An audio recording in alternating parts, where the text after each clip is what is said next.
दिवसाची सुरुवात येशूबरोबर.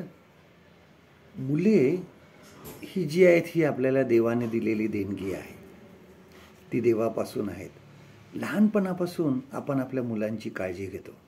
कधीकधी रस्त्यावर चालत असताना ते अचानक आपला हात सोडून एकदम पुढे पळतात आणि आपल्याला खूप काळजी वाटते आणि आपण पटकन त्यांना पकडतो, त्यांना रस्त्यावर जाऊ देत नाही. कधीकधी मोठ्या स्टोर्समध्ये आपण खरेदीला जातो आणि कुठेतरी लपून बसतात आणि मग आपली शोधाशोध होते. आपल्याला काळजी वाटते आणि मग ते आपल्याला सापडतात. मुले मोठी झाल्यावर सुद्धा आपल्याला काळजी असते. कामाला गेले, कुठे गेले आणि उशीर झाला तर आपल्याला त्यांची काळजी वाटते. प्रत्येक क्षणाला आपण त्यांच्यासोबत असणार आहे असं नाही. आपण प्रत्येक वेळेस त्यांना मदत करण्यासाठी किंवा त्यांचं संरक्षण करण्यासाठी त्यांच्याबरोबर आपण असणारच असं नाही. परंतु देव त्यांची काळजी घेतो, देव त्यांचं संरक्षण करतो. जेव्हा आपल्याला आपल्या मुलांची काळजी वाटते, आपल्याला भीती वाटते की कुठे गेली असतील, तेव्हा देव त्यांच्यासोबत असतो. देव त्याची दृष्टी त्याच्या मुलांवरून कधीही काढत नाही. स्तोत्रसंहिता 121 बघा, त्यामध्ये लिहिले आहे की परमेश्वर तुझा रक्षक आहे.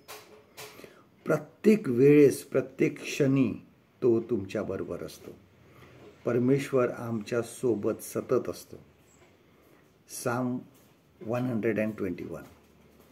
आणि आम्हाला कधीकधी आयुष्यामध्ये बऱ्याच वेळेस असं हरवल्यासारखं वाटतं किंवा आता काय करावं अशी परिस्थिती आमच्या जीवनामध्ये येते.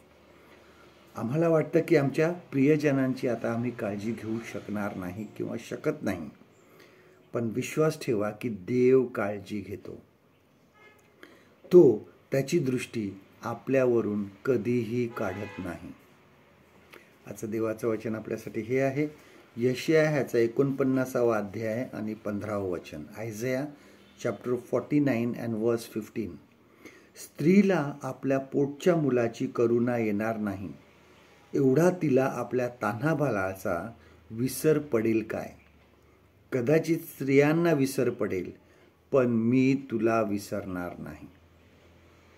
परमेश्वर करो आजचा दिवस तुमचा आशीर्वादित करो.